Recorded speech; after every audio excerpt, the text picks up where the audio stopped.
çare. Bu hayat imtihan, şeytandan intikam, sayısız iltifat. Güvenli dağlara kar yağar bak ancak Allah asla seni satmaz.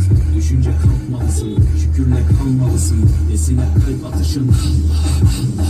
Günahla esti yerler, daha gençsin derler. Bu hayat basamakları, çürük merdivenler. Senden bir istirham, devamlı istiğfar.